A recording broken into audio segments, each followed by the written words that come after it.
जीवते परमेश्वर यीशु मसीह के पवित्र और सामर्थी नाम को फिर ऊंचा करते हैं। प्रभु यीशु मसीह का दूसरा आगमन बिल्कुल निकट है, क्योंकि प्रभु यीशु मसीह ने अंतिम समय का चिन्ह बताया है कि जब तुम लड़ाइयों और बलों की चर्चा सुनो तो घबरा न जाना, क्योंकि इनका पहले होना अवश्य है, परंतु उस समय दुनिया का अंत न होगा। प्रभु ने अंतिम समय का चिन्ह बताया है कि जात पर जात, राज्य पर राज्य चढ़ाई करेगा और बड़े बड़े भूकंप होंगे और जगह जगह अकाल और महामारियां पड़ेंगी और आकाश से अद्भुत बातें और बड़े बड़े चिन्ह प्रकट होंगे। और प्रभु के वचन के अनुसार आज हम देखते हैं कि एक राज्य दूसरे राज्य पर चढ़ाई कर रहा है, एक राज्य दूसरे राज्य पर आक्रमण कर रहा है, क्योंकि प्रभु का वचन सत्य है।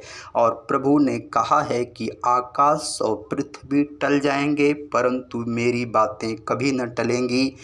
Haven and earth will pass away but my word never will pass away. मत्ती की किताब अध्याय 24 वचन 35। क्योंकि प्रभु का वचन परखा हुआ और ताया हुआ है। प्रभु ने कोई तारीख नहीं बताया है कि दुनिया का अंत इस तारीख को होगा, बल्कि दुनिया का अंत होने से ठीक पहले कौन कौन सी घटनाएं होंगी प्रभु ने ये बताया है। और आज ये घटनाएं हमारी आँखों के सामने हो रही हैं। प्रभु ने कहा है अकाल पड़ेंगे और आज हम देखते हैं कि जगह जगह पानी की समस्या हो रही है। बाइबिल बताती है कि आखिरी दिनों में संकट भरा समय होगा, क्योंकि उस समय अधर्म अपने चरम सीमा पर होगा। अधर्म के बढ़ने से बहुतों का प्रेम ठंडा पड़ जाएगा। मत्ती की किताब अध्याय 24 वचन 12। प्रभु ने कहा है कि अंतिम समय में मनुष्य अभिमानी, व्यभिचारी, खुद से प्यार करने वाला, पैसों का भूखा, माता पिता की आज्ञा मानने वाला नहीं होगा, बड़े बुजुर्गों का सम्मान नहीं करेंगे, गंदी बातें और गंदी गाली से लोगों को प्रेम हो जाएगा, डाह और ईर्ष्या से मनुष्य का मन भरा रहेगा, क्योंकि घमंडी होकर मनुष्य खुद को परमेश्वर समझ बैठेंगे और अपने निर्माणकर्ता माँ के गर्भ से संभालने वाले परमेश्वर को भूल जाएंगे। आराधना और प्रार्थना के स्थान पर व्यापार का काम करेंगे, परमेश्वर के सामर्थ्य के कामों को झूठा बताएंगे, काल्पनिक चीज़ों को हकीकत मानेंगे। बाइबिल बताती है कि मनुष्य अंतिम समय में परमेश्वर की भक्ति करने का दिखावा करेंगे, मगर परमेश्वर की आज्ञा को नहीं मानेंगे। भक्ति का पहनावा तो पहनेंगे मगर भक्ति से दूर रहेंगे। उस अंतिम समय में प्रभु कहता है कि झूठे झूठे भविष्यवक्ता भी प्रकट होंगे, जो झूठी झूठी भविष्यवाणियाँ भी करेंगे और लोगों को भरमाएंगे भी और कहेंगे कि मैं मसीह हूँ, और लोग उन झूठे भविष्यवक्ताओं को मसीह का स्थान देंगे। प्रभु कहता है कि उस अंतिम समय में झूठे झूठे चिन्ह और चमत्कार का भी काम झूठे भविष्यवक्ताओं के द्वारा दिखाया जाएगा।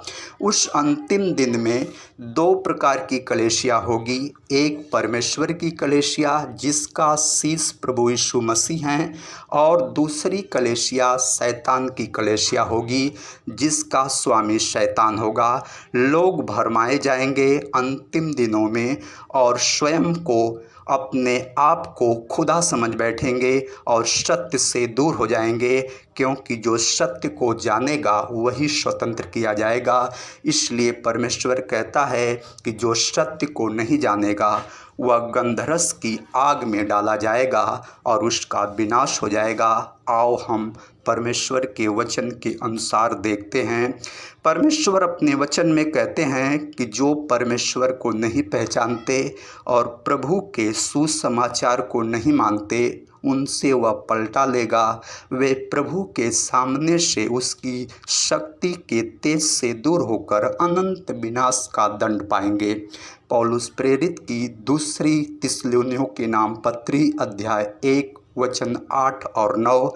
इसलिए हमको जागते रहना है और प्रार्थना करते रहना है और हमें सत्य के वचन पर चलना है। हमें पवित्र आत्मा की अगुवाई से चलना है कि सत्य की कलीसिया कौन है और शैतान की कलीसिया कौन है, क्योंकि दोनों कलीसियाओं में चमत्कार दिखाया जाएगा, लेकिन शैतान की कलीसिया में मनुष्यों का उद्धार नहीं होगा।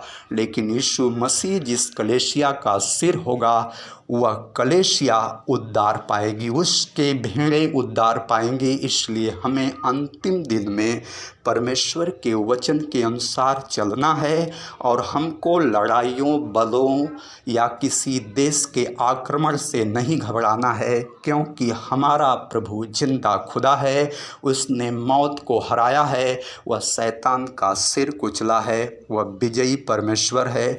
और वह प्रभु ने कहा भी है कि तुम जब लड़ाइयों और बलों की चर्चा सुनना तो घबरा न जाना, क्योंकि दुनिया का अंत मेरे हाथ से होने वाला है। कोई ऐसा शक्ति नहीं, कोई ऐसा सामर्थ्य नहीं, कोई ऐसा हथियार नहीं बना जो मेरे शब्दों से बनाई गई दुनिया का नाश कर सके।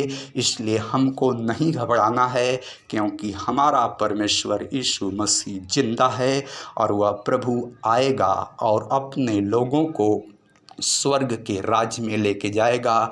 इस प्रार्थना को पिता प्रभु जी यीशु मसीह के पवित्र सामर्थी नाम में मांगते हैं, सुने और कबूल करें। आमीन।